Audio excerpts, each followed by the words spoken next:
Hey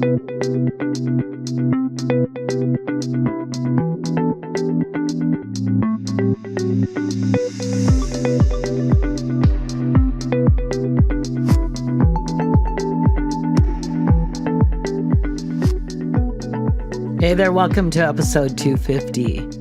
What your triggers are trying to tell you and your map to breaking them. We're really happy that you're here, except again, it's going to be you and me. And I promise you, Tiff will be back shortly. And oh my God, it will be so good. So let's jump right in, shall we? Today we're talking all about triggers and the importance of them and the way that they will guide you right back to the unconscious patterns that are running your life.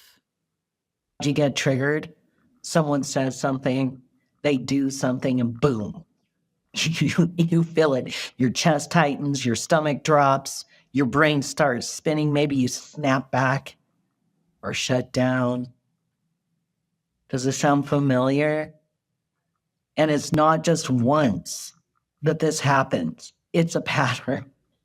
Do you know what I'm talking about? Do you know what this feels like? It happens over and over in different situations. And here's what most people miss about this. This is a trigger. That trigger, that thing that sets you off, it's not random at all.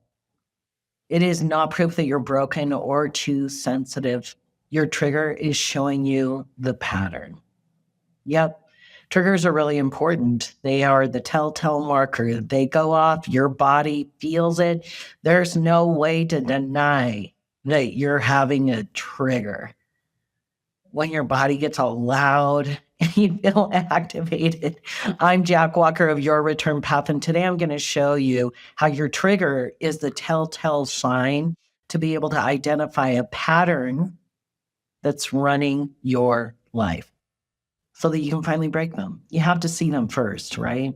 So why are triggers so critical for you to be able to identify your pattern? Well, it's because the trigger is your body's response that is loud and you feel it because your body gets all shades of discombobulated and your trigger's undeniable. So why is a trigger such an awesome way to identify a pattern? Well, here's the deal. Patterns are running unconsciously. It's nervous system architecture based on a decision you made as a kid. And it's running unconsciously. And until we make the unconscious conscious, it will indeed direct our life and we will think it's fate. Yes, that's a Carl Jung quote. It's one that I have used and stood on forever because it is the truth. And when I ask people, because I'm in the pattern breaking business, that's what I do. I created the pattern breakthrough method. And it's a way to break your patterns. But the biggest issue that I see is that people a lot of times don't recognize what their patterns are. Like I said, they're running unconscious. But when I say, what triggers you? What pisses you off? What makes you defensive? What makes you feel embarrassed or feeling like crying, right? You know what those things are. You know, a lot of times, how do you feel if someone dismisses you or dismisses your feelings or tells you that you're not feeling that? How do you feel if someone corrects you in front of other people? What does that feel like? How do you feel when someone asks you for help and you're already so overwhelmed? How do you feel? What happens in your body? What if someone doesn't text you back? You send an important text message, but you don't hear back from them. What happens in your body? What about when there's conflict or anger? What happens in your body? What happens for you? What do? Do you shut down? Do you fight back? You know the trigger. That is undeniable. You just didn't know what it's pointing to. So today, let's talk about that. Your trigger is your body's way to say to you, hey, There's a pattern running here. Pay attention, right? That is that reaction you're having, the tightness, the clenched jaw, the anger, the activation, the feeling of shame, defensiveness. That's not the problem. It's a signal. It's not a problem. It's so freaking awesome that our body is our ally and it is taking care of us in real time. Now, all the times that we typically get triggered, oftentimes we'll beat ourselves up for the way that we act. And the trigger, because it's showing you something very, very important, it's showing you a decision that you made, a vow that you made that was picked up in a time of great duress or distress as a child. And here you are 30, 40, 50 years later, maybe more, still running that same vow, or should I say that vow is running you. So let me give you some examples here of how triggers reveal patterns. Let's say there's a trigger where someone criticizes you or corrects you. Your reaction, you feel embarrassed, or you go into a shame spiral, or you get defensive. You start feeling like you failed, you messed up. The pattern this reveals is perfectionism. You have a pattern of perfectionism where you have to do everything right. And there is a vow that lives right underneath that. And that vow says, I have to do everything right or I'll be rejected. Right? Can you see? So the trigger, someone criticizes you, you get defensive, and you feel like you failed. And the pattern this reveals is perfectionism. Then you start to see, I'm always trying to do it right. And if I ever feel like I fail or I do it wrong or someone isn't happy with the way that I did it, then you get really either defensive or ashamed or embarrassed or you fight. But the vow, there's a promise you made underneath that. The vow underneath it is I have to be perfect or I will be alone. I have to be perfect or I'm not lovable. I have to be perfect or I will be rejected. This came from your childhood. Another trigger, someone asks you for help. Could you help me do this? And you're running. You're totally busy, totally overwhelmed, feeling like losing your mind. And someone says, hey, I really need you to do this thing for me. And you literally do not have the bandwidth, but you say yes anyway. Right? How do you feel when you say yes, you're totally maxed out? The last thing you want to do is the thing that you just said yes to. How does it make you feel? What happens in your body when you do that? You probably vent to a friend or just get pissed off. You feel resentful, right? You said yes. Someone asked you for help. You said yes because you felt like you couldn't say no. So you say yes, then you resent the shit out of them. Yeah, this is what we all do. And then and we just feel like we have to say yes anyway. Well, what pattern does this reveal? People pleasing. Yeah, this is one of the ones that I've played around with for a lot of decades till I finally figured it out. Until I finally figured out that, oh my God, I have a pattern of people pleasing where I feel like I have to say yes to everything all the time. Setting a boundary felt impossible to me. And then you have to look at the vow underneath, right? Because there's the trigger. Someone asks you to help them. You're maxed out. You say yes anyway. And then you go into a state of recognition. It's like, what am I doing? It's a pattern of people pleasing. It's a pattern of saying yes, even when you wish you could say no. That's a pattern. And every pattern is run by a vow that you made as a kid with kid logic. The vow underneath perfectionism is often I have to be perfect or I'll be rejected. I have to be perfect or I'll be alone. And as a kid, the thought of being rejected, abandoned, or alone is life and death. You can't take care of yourself as a little kid. And this is how it works, right? Another trigger. Let's say you send that text message and they don't respond, right? You send the text message, they don't respond, and you feel so stressed out. You get anxious, you feel panicky, and then you start making up stories about what you did wrong. It's like, oh my God, I probably said it wrong. I should have done it different. They're probably mad at me or they don't like me.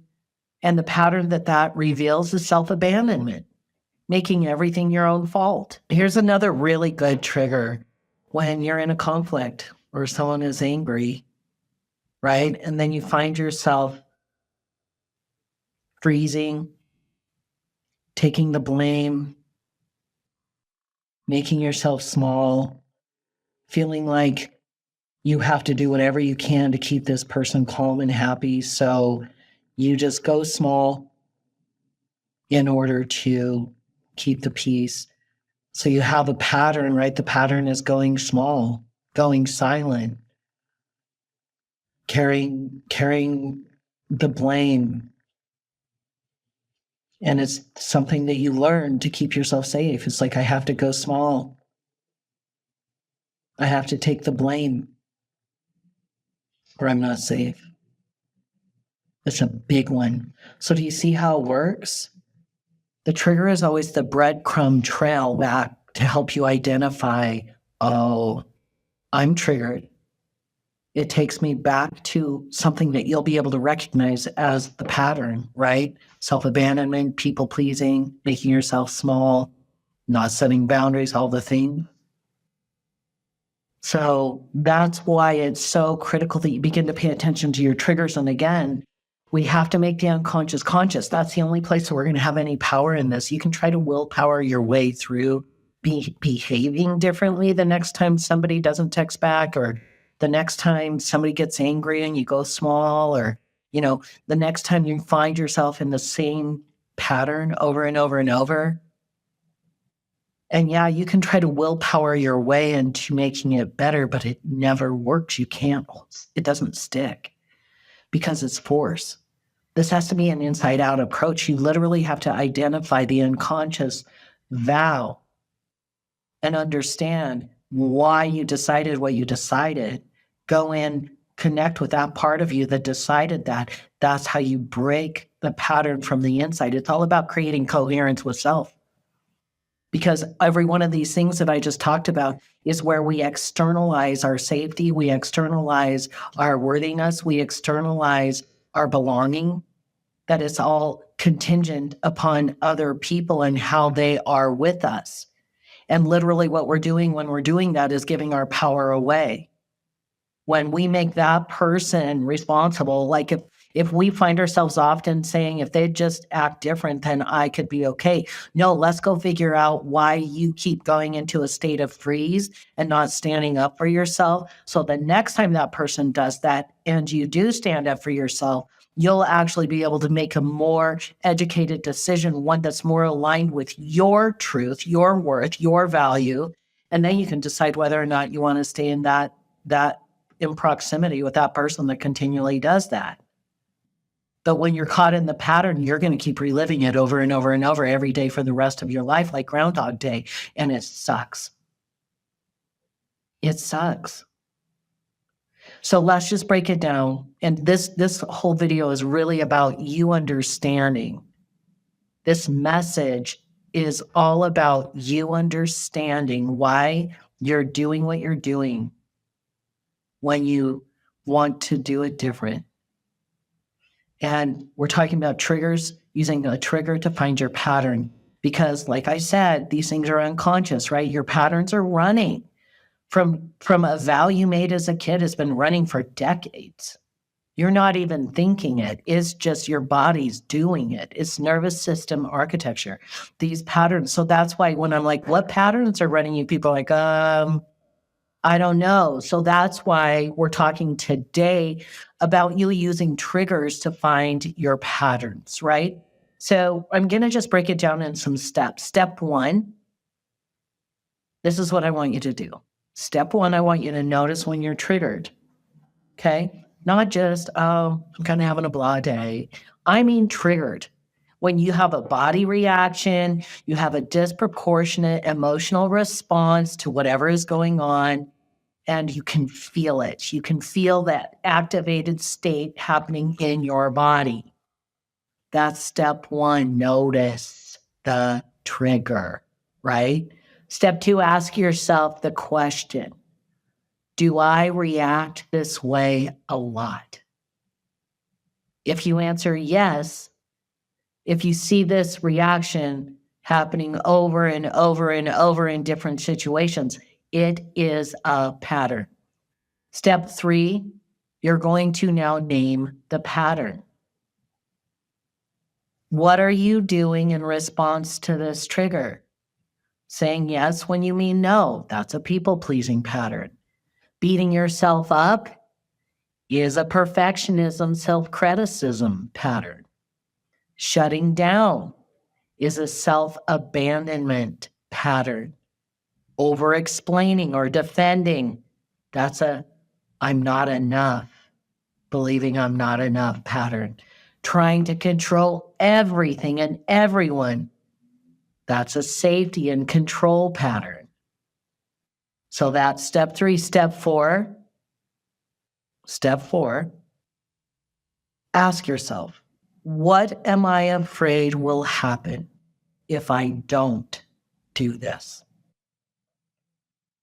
That question right there reveals the vow, right? What am I afraid will happen if I don't do this? For example, if they don't say yes, they'll leave, right? What am I afraid will happen if I don't do this? If I don't say yes to everything, they won't like me. They won't want me. They'll leave. The vow is I have to please people in order to belong, or I have to please people in order to be safe. All of the vows always sit down in the survival, like it's life and death feeling, right? So another on the step four, when we ask ourselves, what am I afraid will happen if I don't do this?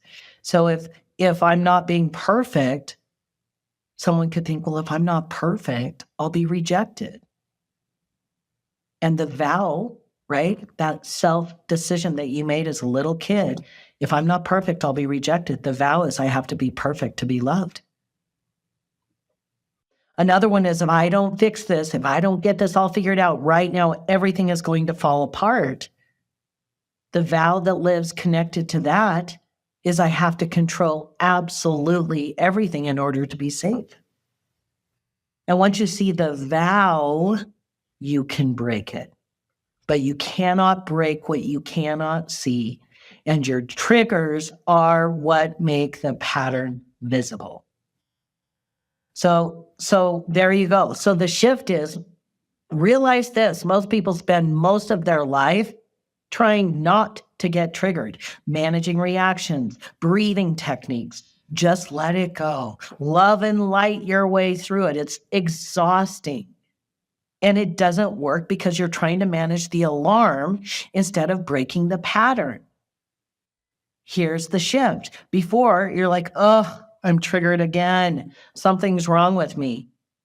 After, oh, I got triggered. What pattern is this showing me? Let's find the vow and break it. Your triggers aren't the enemy. They're the map back to freedom. Let me say that one more time. Triggers are your map back to freedom. So what triggers you? Pay attention. Notice what your body is doing. Your body is your ally. Notice when you're doing the same thing over and over. It's not weakness. It's information. It's data. It's where your body is showing you the pattern. And if you would like help finding the pattern and breaking the vow underneath it, come and do a free pattern breakthrough session with me or my team. The first one's on us. We'll start with your trigger, find the pattern and the vow. The link's in the description. Let's turn your triggers into breakthroughs. Your life is waiting for you on the other side.